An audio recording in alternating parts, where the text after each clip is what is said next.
Mahinang tunog ng hangin kuliglig, malayong huni ng buwago. May mga kwento na hindi isinulat sa libro, mga kwentong ipinasa lamang ng mga lolo at lola, mga kwentong hanggang ngayon ay ayaw pa rin kalimutan ng mga taga-baryo. Isa na rito ang lihim ng matandang puno ng balete.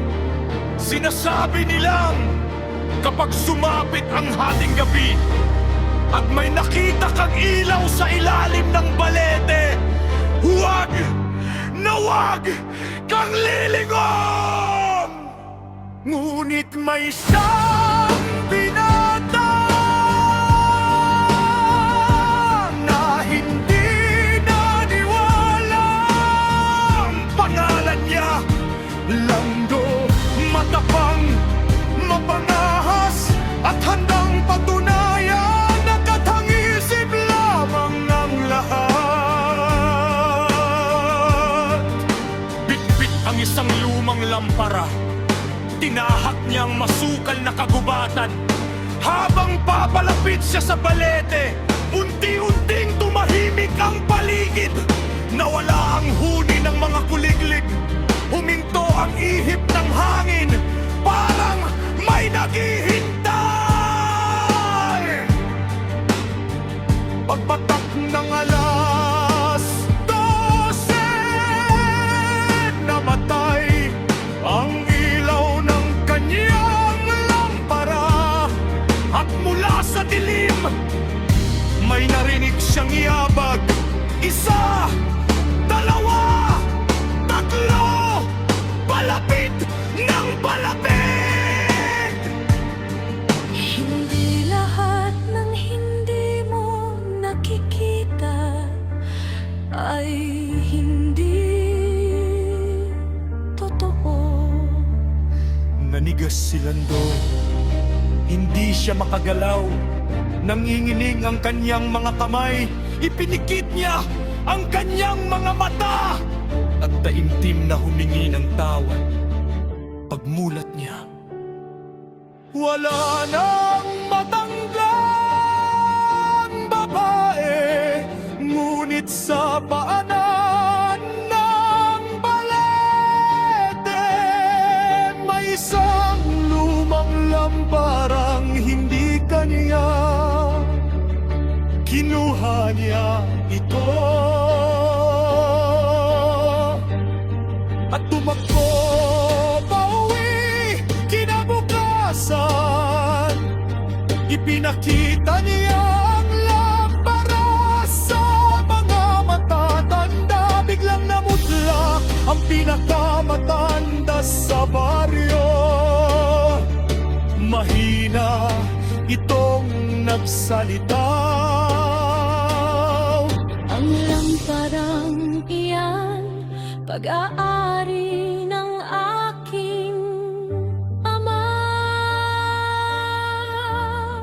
50 taon na siyang nawala sa ilalim ng punong iyon. Mula noon, tuwing sasabit ang hating gabi, kusang umiilaw ang lumang lampara. Walang apoy, walang kandila, parang may hindi nakikitang kamay na nagsisindi rito. Isang gabi, sinilip ni Lando ang bintana, at doon, sa ilalim ng palete, may isang ilaw. Pagkatapos, dalawa, tatlo, hanggang sa 12 ng ilaw. Ang unti-unting lumitaw, parang may mga taong tahimik na nakatayo. Hindi sila gumagalaw, hindi sila nagsasalita, nakatingin lamang sila. bahay ni Lando. Pagkatapos, sabay-sabay nilang itinaas ang kanilang mga lampara at biglang naglaho ang lahat ng ilaw. Kinabukasan, binuksan ng mga taga-baryo ang bahay ni Lando.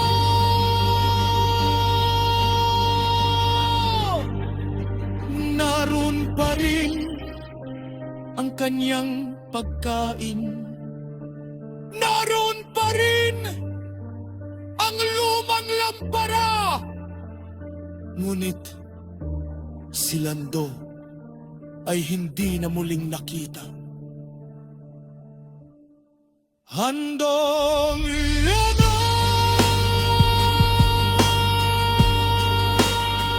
kapag napadaan ka sa isang lumang balete at may nakita kang munting ilaw.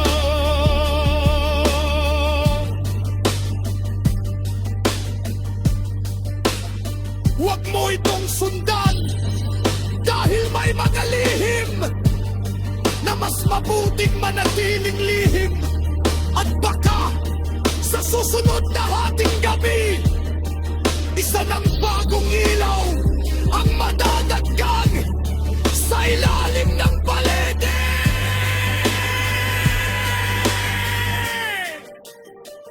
At ang tanong, kapag nakita mo ang ilaw, makakatakas